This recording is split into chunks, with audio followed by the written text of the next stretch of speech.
All right, look, this might be really hard to hear, but you do not need to keep spending money on bloody podcasting gear.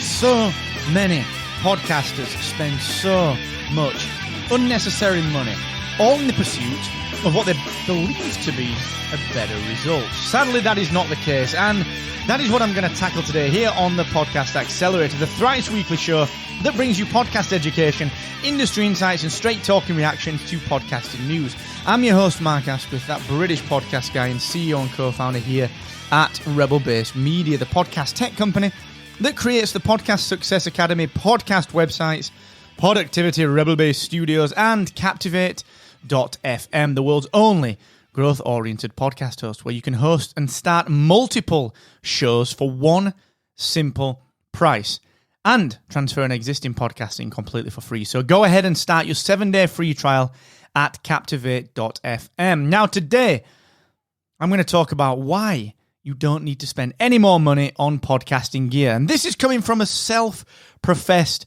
tech geek. I absolutely love buying tech stuff. Honestly, I'm a little bit addicted to it. And even I'm saying to myself, dude, stop buying stuff.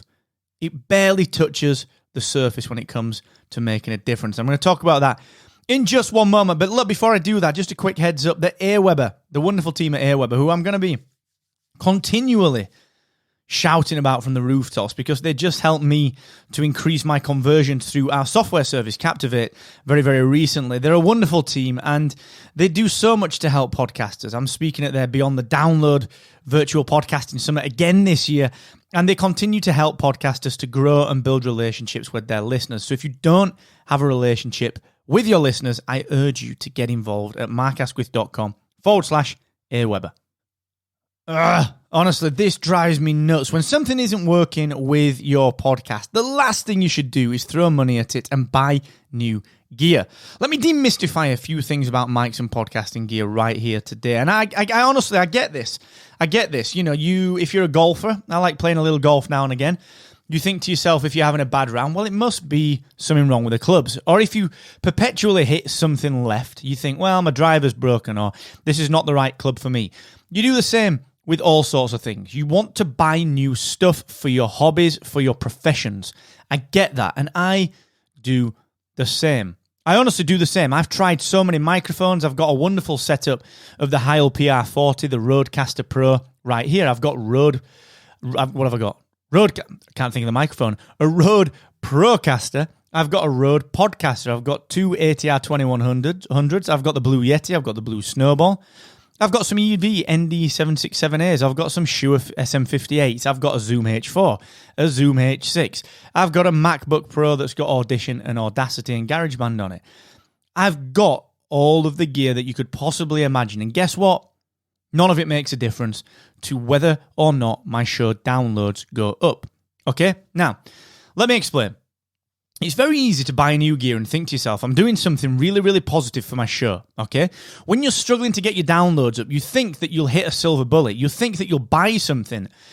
And we see this with courses. We see this with books as well. You see all the entrepreneurial courses that are like £997 down to $17 for one day only. I saw it yesterday from entrepreneur.com, a podcasting bundle, $297 down to $19. Like even entrepreneurs, like .com, just shut up. Get away. That's ridiculous. All right, don't be doing stuff like that and taking advantage of podcasters. But like I said, I've done the same thing. We think if something's not going quite as well as we want it to, that we'll buy something new and that will change our fortunes. A new microphone. I'm very, very fortunate to work with Heil, and Michelle and the team have sent us a pile of Heil stuff. I've got the Rodecaster Pro that I record into here at my home studio and, of course, at Rebel Base Media's podcasting studio in Sheffield, UK. I'm very fortunate to have been able to get that, but I'm almost sure that you couldn't tell the difference if I was recording into something else. Now, yes, you audiophiles would. Yes, the people that listen regularly would be able to see and listen to the nuances. Yes, you'd hear that, but the quality of my voice would be good enough that you wouldn't tune out if I wasn't recording through all this gear. If I just had an ATR 2100 plugged into a USB into my phone, which I have recorded on in the past, and it works, you would be fine with that. And the reason is that it's good enough. It's good enough. Okay?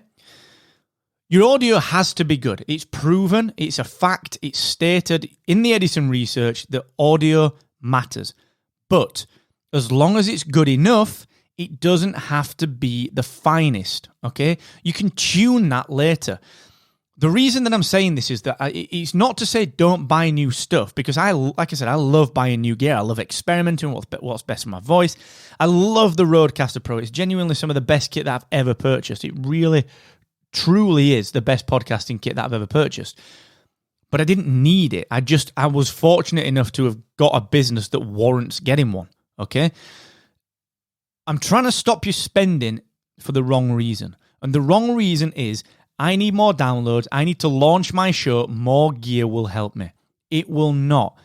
If you've got a little bit of budget to put into your show and your goal is to build the downloads, invest in some marketing, invest in some extra resource, invest in even just a one-shot coaching session with someone that you value in podcasting. Just spend the money on marketing.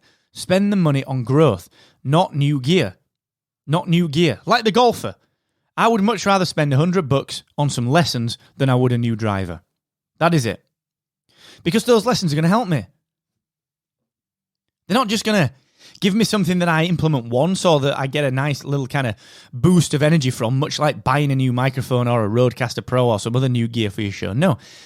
Lessons or knowledge or marketing, they're going to have long-term effects. The worst case is, even if the marketing doesn't give you the results you want, you know that the marketing doesn't work. It's a lesson learned. You will never make that mistake again. So please, stop investing in gear when you don't need to. If you've just started your podcast within the first year and you've got enough gear to get started, believe me, you probably don't need to spend. It's not going to help you to grow your show. If you've got the money and you're a bit of a tech geek and it's not going to be detrimental to your show, or if you're happy with your download growth and you want to invest a bit, sure, buy gear. Buy a bit of gear. But don't go crazy. And in particular, do not ever believe that buying new gear will significantly increase your downloads, because it won't. It won't. As long as your audio is good, well thought out, well produced, that is all you need.